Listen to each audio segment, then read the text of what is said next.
Hello everyone, welcome my new blog নিয়ে চলে আসলাম তোমাদের কাছে। তো আজকে আমি একটা নতুন রেসিপি বানাবো, সেটা হলো বেবিকর্ন। তো বেবিকর্ন কেমন করে রেসিপিটা বানাচ্ছি সেটা চলো তোমাদেরকে একবার দেখি। প্রথমে আমি বেবিকর্নের যে গাগুলো আছে সেগুলো ভালো করে আমি ছাড়িয়ে নিলাম। তারপরে আমি বেবিকর্নগুলো কী করছি দেখে নাও। ছোট পিস করলে খেতেও ভালো লাগে, আর ভেতরে যে মশলাগুলো সেগুলো ঢোকে। আর কি কি আমি নিলাম মশলা দেখে নাও। প্রথমে আমি নিয়ে নিয়েছি হলো প্রথমে লঙ্কার গুঁড়ো নিয়ে নিয়েছি, তারপরে আমি নিয়ে নেবো হলো নুন নিয়ে নিয়েছি, স্বাদ মতন নুন নিয়ে নিয়েছি।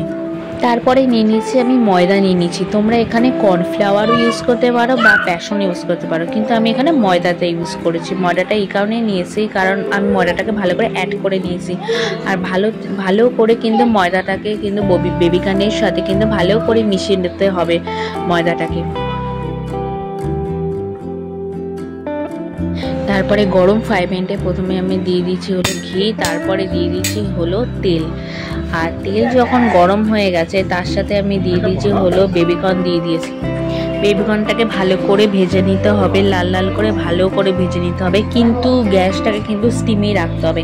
গ্যাসটা কিন্তু বাড়িয়ে রাখলে কিন্তু বেবিকর্নগুলো পুড়ে যাবে, আর ভেতরে যে মশলাগুলো কিন্তু হলো সিদ্ধও হবে না, আর মশলা কিন্তু বেবিকর্নের ভেতরে ঢুকবেও না।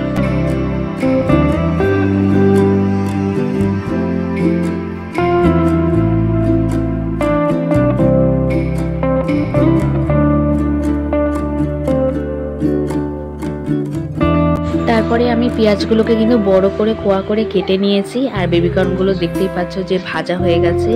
আর আরেকটা ফ্রাই প্যানে কিন্তু বেবিকর্ন অলরেডি ভাজা হচ্ছে। আমি ফ্রাই প্যান থেকে যে বেবিকর্নগুলো সেগুলোকে নামিয়ে দিয়েছি। তারপরে আমি দিয়ে দিলাম হলো পেঁয়াজটাকে হলো হালকা লাল লাল করে ভেজে নিতে হবে পেঁয়াজটাকে। এর সাথে কিন্তু আমি পেঁয়াজের সাথে বেবিকর্নটাকে অ্যাড করে নিলাম। আর কি কি মশলা দিচ্ছি, কারণ এর মধ্যে আরও কিছু দিতে হবে বেবিকর্নটাকে একটু গ্রেভি করার জন্য। তো কি কি মশলা দিচ্ছি সেগুলো একবার দেখে নাও, কি কি সস দিচ্ছি।